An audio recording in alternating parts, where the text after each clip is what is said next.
দাঁড়ান, আপনি বাংলাদেশের নাগরিক? তাহলে আমার কথাগুলো একবার হলেও শুনে যাবেন। আমার কিন্তু একটা ভোট আছে, আমি বাংলাদেশের নাগরিক। এখন কথা হচ্ছে, আওয়ামী লীগ সরকার 2024 সালে 5 আগস্ট চলে যাওয়ার পর আমার ভাই একটা ভাতের হোটেল দিয়েছিল বরিশাল মেইন টাউনে। তখন আওয়ামী লীগ সরকারের কোনো নাম গন্ধ বলতে কিচ্ছু নাই, যেখানে লিক পায় সেখানে ধরে সেখানে মারে। তাহলে কি আওয়ামী লীগ সরকারের কোথাও কোনো লোক নাই? যাই হোক, এখন কথা হচ্ছে, আমার ভাই যে ভাতের হোটেলটা দিছিল, সেই ভাতের হোটেলে সকালে, সন্ধ্যায়, বিকালে, রাত্রে, রাত 10টা, 11টা, 12টা মানে টাইম নাই, এক এক সময় এক এক দল আসে চাঁদাবাজি করে। আর তারা যেটা অ্যামাউন্ট করে সেই টাকাটাই দিতে হবে, হবে তো হবেই।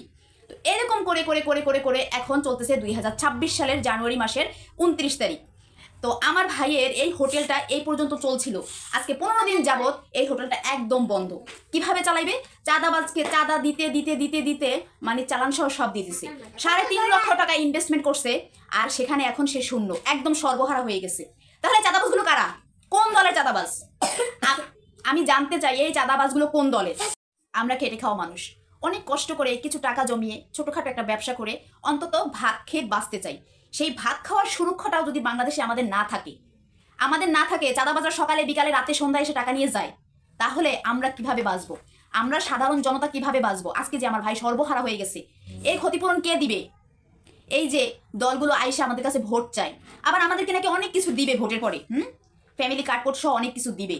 আচ্ছা, আপনারাই বলেন, আপনাদের যে নেতাকর্মী আছে, ছোট ছোট পাতিকর্মীরা আছে, তারা কি আমাদেরকে সুস্থভাবে বাঁচতে দিবে? সেই আপনার সেই চ্যালেঞ্জটা আমাদেরকে দিতে পারবেন? যে না, আমরা সুরক্ষিত একটা জীবন পাবো? আমরা কি বলবো, কোনো দল ক্ষমতায় নাই, এখনই এত চাঁদাবাজি, তারপর দল ক্ষমতায় আসলে কি হবে? তাহলে আমরা বাংলাদেশের নাগরিক হিসেবে আমার যে একটা ভোট আছে, আমি কোন দলকে দিব? আমার সুরক্ষার জন্য আমি কোন দলকে বেছে নিব? আপনারা কমেন্ট সেকশনে জানাবেন।